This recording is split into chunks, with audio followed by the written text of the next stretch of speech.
পাকিস্তানি এয়ারলাইন্সগুলোর সর্বোচ্চ আগ্রহ থাকলেও ফ্লাইট চালুর ঘোষণা দিয়েছে শুধুই বিমান বাংলাদেশ। কাশ্মীর ইস্যু এবং সাম্প্রতিক পেহেলগামে পর্যটকদের ওপর হামলার ঘটনাকে কেন্দ্র করে ভারত এবং পাকিস্তানের আকাশ এখন একে অপরের জন্য কার্যত বন্ধ। ভারতের আকাশসীমা ব্যবহার করতে না পারায় পাকিস্তান থেকে কোনো বিমান যদি ঢাকায় আসতে চায় তবে তাকে চীন বা শ্রীলঙ্কা হয়ে বিশাল পথ ঘুরে আসতে হবে।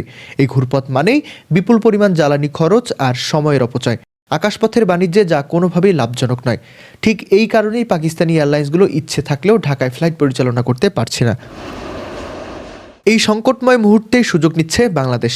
ভারত ও পাকিস্তানের মধ্যে আকাশসীমা নিয়ে স্নায়ুযুদ্ধ চললেও বাংলাদেশের জন্য ভারতের আকাশ সম্পূর্ণ উন্মুক্ত। যেই আকাশপথ পাকিস্তানি বিমানের জন্য নিষিদ্ধ, সেই একই আকাশপথ ব্যবহার করে স্বাচ্ছন্দ্যে চলাচল করবে বিমান বাংলাদেশ। ভারতের উপর দিয়ে সোজা উড়ে যাওয়ার কারণে বিমান বাংলাদেশ এয়ারলাইন্সের জ্বালানি খরচ অনেকটা কমে যাবে। এছাড়া সময় লাগবে কম এবং তারা এই রুটে ভালো ব্যবসা করার সুযোগ পাবে।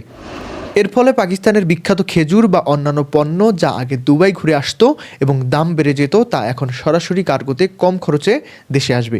খুলে যাবে বাণিজ্যের রুদ্ধদ্বার। জানুয়ারি থেকে শুরু হতে যাওয়া এই যাত্রায় দুই দেশ কতটা লাভবান হতে পারে সেটাই এখন দেখার বিষয়।